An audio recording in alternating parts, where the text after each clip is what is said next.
Hi. ఇప్పుడు ఏంటంటే బేసిక్గా మనం యూజర్ని క్రియేట్ చేసేటప్పుడు అక్కడ మనం ఒక అన్టిక్ చేసి ఒకటి క్రియేట్ చేసాం. అంటే ఇప్పుడు ఇక్కడ యూజర్ని క్రియేట్ చేసేటప్పుడు నేను ఒక యూజర్ని తీసుకొని తన పేరు యాడ్ చేశాను S1 అని. సో లాగాన్ కూడా S1 అని కనిపించాలి. సో ఇప్పుడు మనం పాస్వర్డ్ అసైన్ చేసేటప్పుడు ఏంటంటే user must change password at next login అని మనం అన్టిక్ చేసాం. సో ఇప్పుడు అన్టిక్ చేయకుండా అట్లానే ఉంచి వితౌట్ పాస్వర్డ్ కానీ విత్ పాస్వర్డ్ కానీ మనం చేస్తే ఏమవుతుందో ఒకసారి చెక్ చేద్దాం. సో S1 అనేవాడిని నేను క్రియేట్ చేశాను, ఫినిష్ ఇచ్చేసాను. ఆల్రెడీ నేను వితౌట్ పాస్వర్డ్కి పర్మిషన్ ఇచ్చేస్తాను కాబట్టి S1 అనే యూజర్ అనేవాడు క్రియేట్ అయ్యాడు. So okay, nice. ఇప్పుడు ఏంటి, మనం S1 అనే యూజర్కి అలో లాగాన్ పాలసీని మనం ఇవ్వలేదు, ఎందుకంటే ఇప్పుడు క్రియేట్ చేసాం. ప్రీవియస్గా మనం అలో లాగాన్ పాలసీ ఇచ్చింది M1 M2 అనే యూజర్స్ మాత్రమే. సో ఇప్పుడు వర్క్ గ్రూప్ మిషన్లో అంటే వీళ్ళు అక్కడ డిస్ప్లే అవుతారు కదా. సో నేనేమంటానంటే S1 అనే యూజర్తో నేను లాగిన్ అవుతున్నాను. So the user password must be changed. అంటే అక్కడ మనం ఏం సెలెక్ట్ చేసాం, పాస్వర్డ్తో మనం ఎంటర్ అయ్యేటప్పుడు ఏముంటుంది, పాస్వర్డ్తో ఎంటర్ అయ్యేటప్పుడు పాస్వర్డ్ చేంజ్ చేసుకోమంటుంది సెకండ్ టైం, అంటే కొంచెం మోర్ సెక్యూర్ అనమాట. సో ప్రీవియస్గా మన పాస్వర్డ్ ఏం లేదు, సో స్పేస్ ఇచ్చేసాను. ఇప్పుడు న్యూ పాస్వర్డ్ ఏంటంటే నేను ఒకటి ఇస్తున్నాను.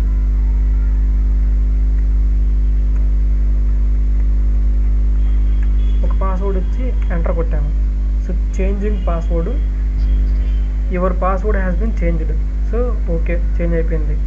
ఇప్పుడేంటి, లాగిన్ అయిన అంటే ఒక పాస్వర్డ్ ఆల్రెడీ ఇచ్చేసాము. నెక్స్ట్ టైం లాగిన్ అయ్యేటప్పుడు మళ్ళీ పాస్వర్డ్ చేంజ్ చేసుకొని లాగిన్ అవ్వాలన్నమాట దీని ఉద్దేశం.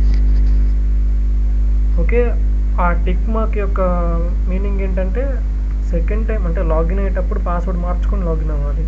సో ఇది ఆ టిక్ మార్క్ యొక్క ఉద్దేశం. సో ఇప్పుడు ఏంటంటే మనము ఒక పర్టికులర్గా ఒక యూజర్ని సెలెక్ట్ చేసుకొని ఆ పర్సన్కి ఎన్ని అవర్స్ పర్మిషన్ మనము అంటే సిస్టంలో లాగిన్ అయి ఉండాలి, ఆటోమేటిక్గా లాగౌట్ అవ్వాలి, లేదంటే ఈ టైం పర్టికులర్గా వాడు లాగిన్ అవ్వగలడు. అంటే సపోజ్ నేను ఆఫీస్ అవర్స్ 10 నుంచి ఈవినింగ్ 6 వరకు పర్మిషన్ ఇచ్చాను. అంటే ఏంటి, ఆ తర్వాత లాగిన్ అవ్వడానికి ట్రై చేసినా అవ్వద్దు. సో అది ఎలానో చూద్దాం. సో ఫస్ట్ ఏంటంటే ఈ గ్రూప్ పాలసీ మేనేజ్మెంట్లోకి మనం వెళ్ళాలి. గ్రూప్ పాలసీ మేనేజ్మెంట్ కాదు, యూజర్స్లోకి వెళ్ళి వాళ్ళని క్రియేట్ చేసే దగ్గర సపోజ్ నేను S1 అనే యూజర్కి క్రియేట్ చేస్తున్నాను, లేదు M2 యూజర్ని తీసుకొని వాడిని అంటే ఆ యూజర్ ప్రాపర్టీస్కి వెళ్ళి సో ఇక్కడ అకౌంట్లోకి వెళ్తాం. Okay,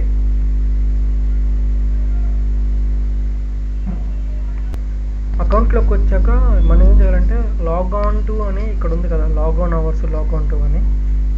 so log on hours click చేసి ఇప్పుడు సపోజ్ ఇప్పుడు మన టైము 8:35 అయింది. సో ఏంటంటే ఈ S1 అనే యూజర్కి నేను 8:31 తర్వాత పర్మిషన్ ఇవ్వను. అంటే ఏంటి, 8 లోపు వరకే నేను పర్మిషన్ ఇచ్చాను. సో 8 క్లిక్ చేసి లాగాన్ డే అండ్ ఇచ్చేస్తున్నాను.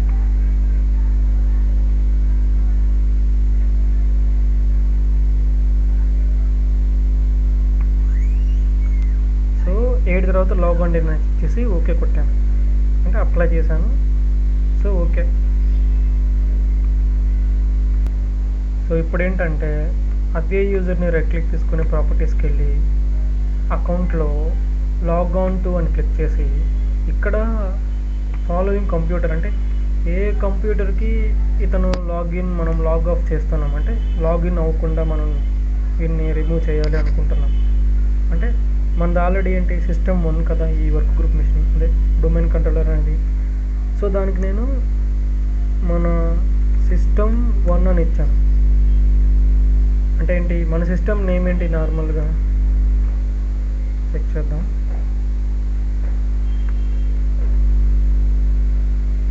sysdm.cpl, ఇక్కడ A1 అనేది నా సిస్టమ్ నేమ్ అన్నమాట. సో ఇక్కడ సో నా సిస్టమ్ నేమ్ ఏంటంటే A1. సో యూజర్ దగ్గరకు వచ్చి ప్రాపర్టీస్లోకి వెళ్ళి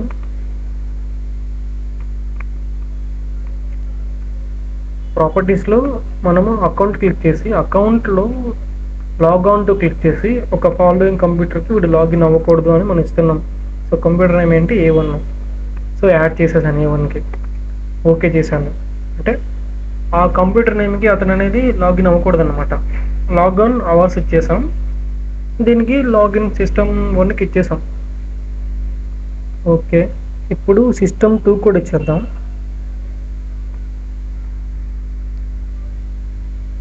నా సిస్టమ్ 2 నేమ్ ఏంటంటే B1 అనమాట. ఇచ్చాను, ఓకే చేశాను, అప్లై చేశాను, ఓకే. ఇప్పుడు ఏంటి 8 తర్వాత ఈ S1 అనేవాడు లాగిన్ అవ్వకూడదు కదా. సో ఒకసారి చెక్ చేద్దాం. సో వర్క్ గ్రూప్లోకి వచ్చి యూజర్, ఈ పర్సన్ ఎవరు అంటే M1.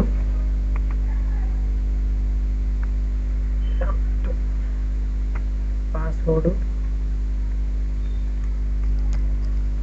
So the user name or password is incorrect అనమాట.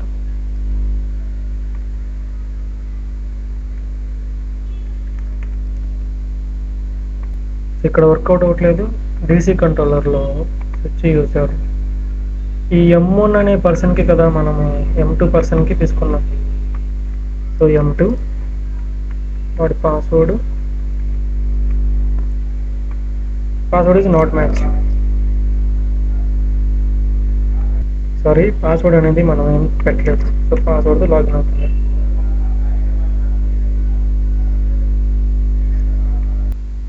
సో ఒక్కసారి డొమైన్ కంట్రోలర్లో dsa.msc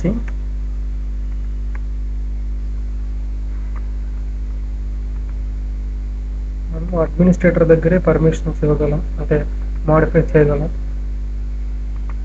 అడ్మినిస్ట్రేటర్తో లాగిన్ అవ్వాలంటే అడ్మినిస్ట్రేటర్ పాస్వర్డ్ ఏదైతే ఉందో మన పాస్వర్డ్ ఇచ్చేస్తాం. సో లాగిన్ అవుతాం. ఇప్పుడు ఇక్కడ ఏంటంటే dsa.msc దగ్గరికి వెళ్ళి ఆ పర్టికులర్ యూజర్ ఎవడైతే ఉన్నాడో వాడికి ప్రాపర్టీస్కి వెళ్ళి అకౌంట్, ఇప్పుడు లాగిన్ అవర్స్ ఎన్ని పెట్టాం మనం. సో ఫుల్లీ లాగిన్ ఉంది వీడికి. సో ఏంటంటే ఇవాళ వెడ్నెస్డే. సో ఈ వెడ్నెస్డే మొత్తం వీడికి పర్మిషన్ తీసేస్తాం. లాగిన్ డినై చేసేసాను, ఓకే చేశాను, అప్లై చేశాను, ఓకే. అప్లై చేసిన తర్వాత ఇప్పుడు వర్క్ గ్రూప్లో ఆ యూజర్ని చెక్ చేద్దాం, అంటే వీడు లాగిన్ అవ్వగలడా లేదా. సో ఎంటర్ కొడుతుంటే చూడండి, your account has a time restrictions that prevent you from signing at this time. So ఇప్పుడు ఈ టైం అనేది రిస్ట్రిక్షన్స్ ఉందన్నమాట, వాడు లాగిన్ అవ్వలేకపోతున్నాడు. అంటే ఈ డే మొత్తం వీడికి మనం లాగిన్ అవర్స్ పర్మిషన్ అనేది ఇవ్వలేదు. సో ఇదేంటంటే లాగిన్ అవర్స్ పర్మిషన్ అనమాట.